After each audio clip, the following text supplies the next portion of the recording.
কোন ব্যক্তি মাঝে মধ্যে নামাজ পড়ে আবার মাঝে মধ্যে নামাজ ছাড়ে, যে অবস্থায় নামাজ পড়লো সে মুসলিম হয়ে গেল, আর যে অবস্থায় নামাজ ছাড়লো সে অমুসলিম হয়ে গেল। এই অবস্থায় থাকে একবার ধাক্কা খাচ্ছে, আছাড় খাচ্ছে, একবার উঠছে, একবার আছাড় খাচ্ছে, একবার উঠছে। এই করতে করতে যদি আছাড় খাওয়া অবস্থায় মরে যায়, মানে বেনামাজি অবস্থায় ফজরটা পড়লো না, আর সকালবেলা মৃত্যু হয়ে গেল, বা নিয়ত করে এসা পরে যে শুইলো ফজরে উঠবো না, আর ওই রাত্রে মত হয়ে গেল, তাহলে কুফরের অবস্থায় মত হলো।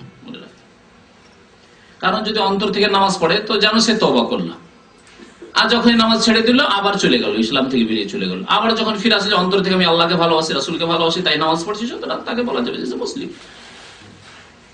তো এই অবস্থা কিন্তু ভয়ানক অবস্থা।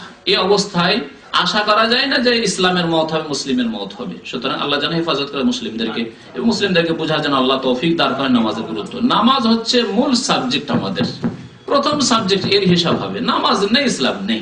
নবী করিম সাল্লাল্লাহু আলাইহি ওয়াসাল্লাম এই কথাই বলেছেন।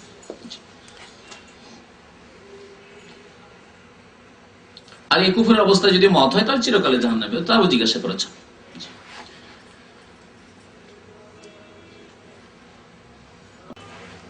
যখন আমি অসুস্থ হয়ে পড়ি তখন সুন্নাত লিখছেন, সুন্নাত ওয়াজিব নামাজ আমি ছেড়ে দিই। সুন্নাত ছেড়ে দেন, অসুবিধা নেই, কিন্তু ফরজ নামাজ ছাড়লে গুনাহগার হবে। ফরজ নামাজ ছাড়লে গুনাহগার হবে। আর যথাসাধ্য বেতর যদি ওয়াজিব নয়, সহি হচ্ছে যে সুন্নাতে মুআক্কাদা, এবং ইচ্ছা করে ছাড়লে গুনাহগার হবে।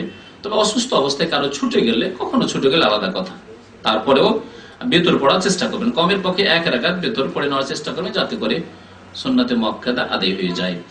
বাকি যে 12 রাকাত সুন্নাত বা 10 রাকাত সুন্নাত আছে, অসুস্থ থাকা অবস্থায় যদি না পড়তে পারেন কোনো অসুবিধা নেই।